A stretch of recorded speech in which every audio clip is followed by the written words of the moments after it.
আজকের এই ভিডিওটা অতি গুরুত্বপূর্ণ। দেখা মাত্র প্রত্যেকটা বাংলাদেশী নাগরিক এটা ভিডিওটা শেয়ার করে দিবেন, কারণ আমি যে তথ্যগুলো দিচ্ছি। নমস্কার, খবরের অন্তরালের খবর নিয়ে ক্যালকাটা ডায়ালগস থেকে মনোজ দাস বলছি। বাংলাদেশের প্রধান উপদেষ্টা মোহাম্মদ ইউনূস এখন নিউ ইয়র্কে আছেন। জাতিসংঘের সাধারণ অধিবেশনে অংশ নেয়ার পাশাপাশি অবধারিতভাবেই তিনি মার্কিন প্রশাসনের কর্তাদের সঙ্গে কথা বলবেন। বিষয় অবশ্যই বাংলাদেশের আগামী সাধারণ নির্বাচন। এই নির্বাচন এখন যুক্তরাষ্ট্রের সামনে খুবই গুরুত্বপূর্ণ বিষয়।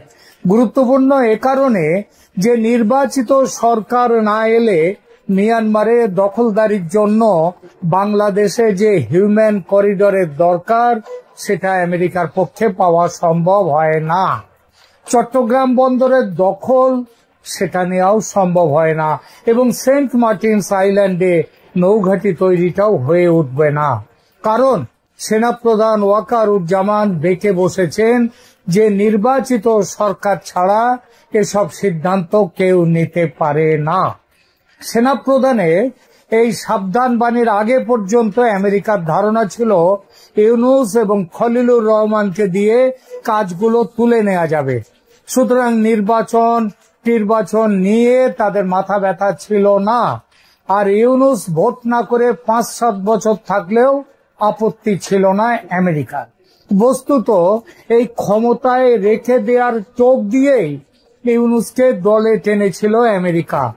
খলিলুরের নিয়োগও ছিল এই প্ল্যানের অঙ্গ হিসেবে। কিন্তু হিসেব নিকেশটা পাল্টে দিলেন সেনাপ্রধান ওয়াকারুজ্জামান। তিনি বেঁকে বসলেন এবং খেপে গিয়ে আমেরিকা তাকে সরিয়ে দেওয়ার চেষ্টা করলো। ওই যে সেনাপ্রধান আফ্রিকা সফর সেরে ফিরলেই তাকে বন্দী করা হবে এবং ফয়জুর রহমানকে নতুন সেনাপ্রধান করা হবে, এমন একটা প্ল্যান পাকিস্তানের আইএসআই এর সঙ্গে বসে ঠিক করেছিল সিআইএ। কিন্তু ভারতের সামরিক গোয়েন্দারা ভেস্তে দেয় সেই প্ল্যান। অতঃপর প্ল্যান পাল্টাতে হয়, আপনারা মনে আছে আপনাদের, যার জন্যে ওই শাহজালাল বিমানবন্দরে না নেমে ঢাকার অন্য একটা বিমান বাহিনীর জন্য যে বিমানবন্দরটি ব্যবহার করা হয়, তেজগাঁও বিমানবন্দরে এসে নেমেছিলেন ওয়াকারুজ্জামান। ফলে প্ল্যান পাল্টাতে হয় তারপর আমেরিকাকে।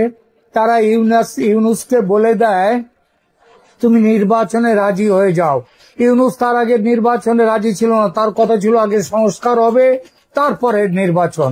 কিন্তু আমেরিকার আবার এই প্ল্যানটা দেখে ইউনূস সেই মতো শেষ সিদ্ধান্ত অনুযায়ী বললেন যে নির্বাচন করতে চান আগামী ফেব্রুয়ারির দ্বিতীয় সপ্তাহ নাগাদ, 10-12 তারিখ নাগাদ, যদিও এখনো নির্বাচন কমিশন ঘোষণা করেনি দিনক্ষণ।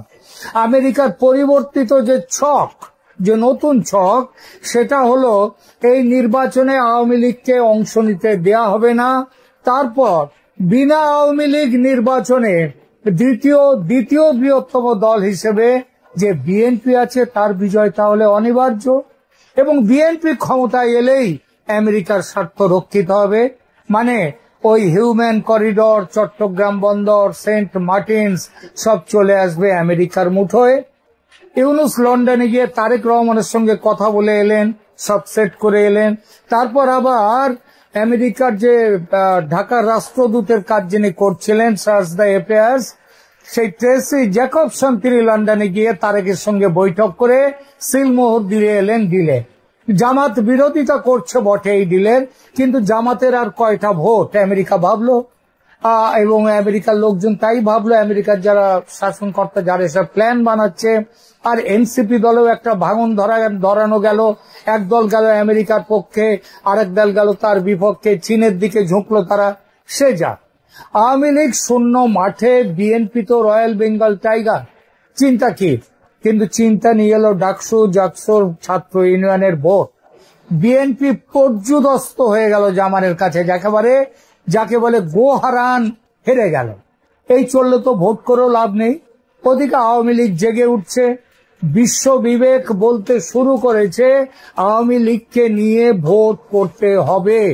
বিপদ বুঝলো আমেরিকা, এবার আবার তৈরি করলো নতুন প্ল্যান, সবাইকে ডেকে নাও আমেরিকায়, ভয় দেখিয়ে, লোভ দেখিয়ে, বুঝিয়ে সুঝিয়ে যেভাবেই হোক আওয়ামী লীগ বিরোধী শক্তিকে এক রাখতে হবে, আমেরিকার স্বার্থ পূরণ করতে হবে, নইলে আওয়ামী লীগ জিতে গেলে আমেরিকার স্বার্থ পূরণ হবে না।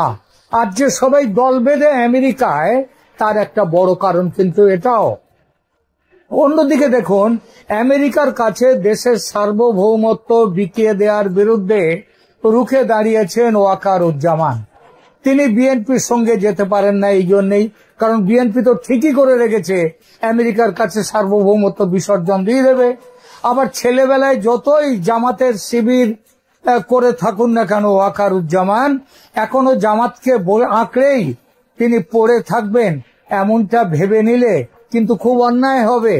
বাংলাদেশের এই যে ফখরুল ইসলাম আলমগীর, এনার রাজনীতির শুরু তো কমিউনিস্ট পার্টিতে, আজ উনি তারেক রহমানের তল্পি বাহক মোসাহেব হয়ে গেছেন খালেদা জিয়ার।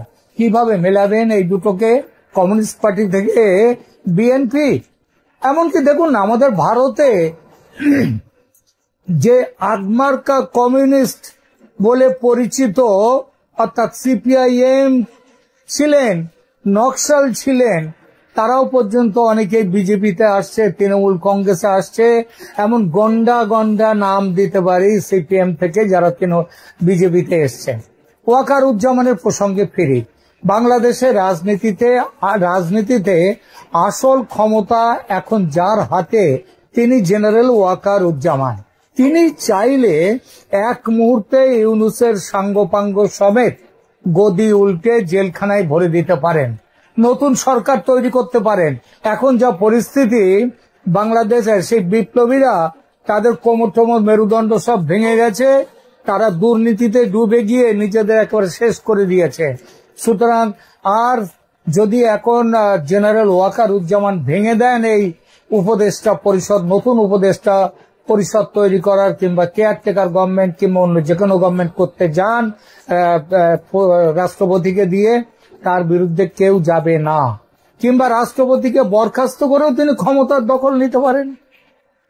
এমনও তো হতে পারে তিনি সামরিক অভ্যুত্থান কেন নিচ্ছেন না, খতিয়ে দেখা যাক বিষয়টা।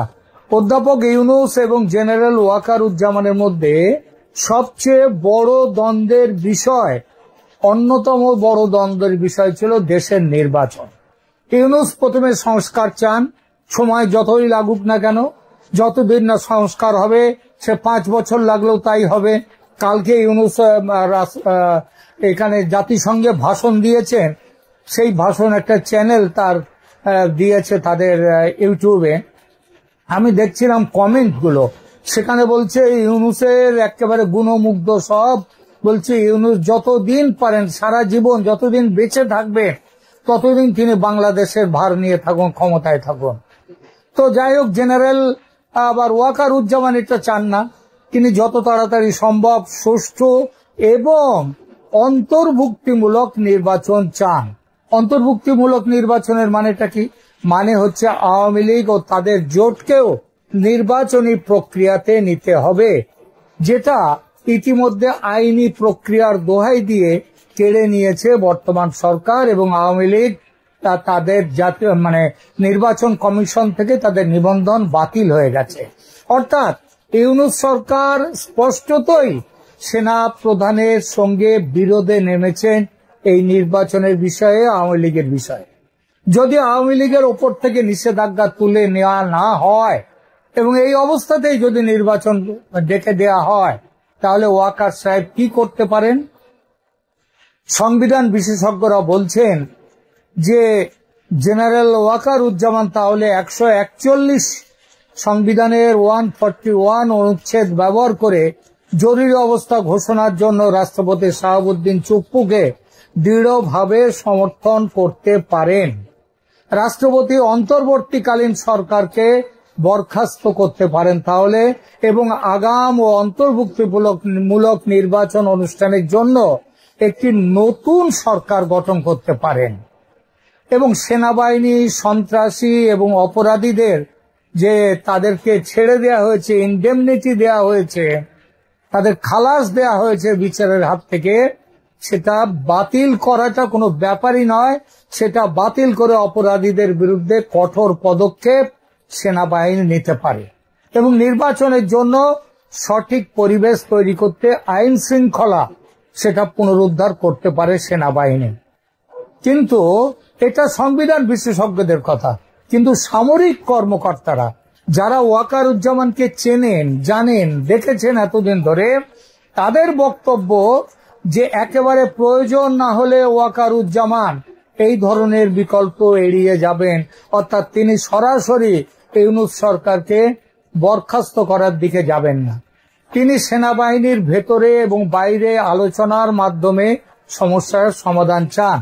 তিনি তার কর্মকর্তা এবং অন্যান্য নির্ভরযোগ্য ব্যক্তিদের সাথে পরামর্শ না করে তাড়াহুড়ো করে সিদ্ধান্ত নেবেন না, কারণ তিনি ঐকমত্য চান। একজন কর্মরত সেনা অফিসার কথা বললেন। কিন্তু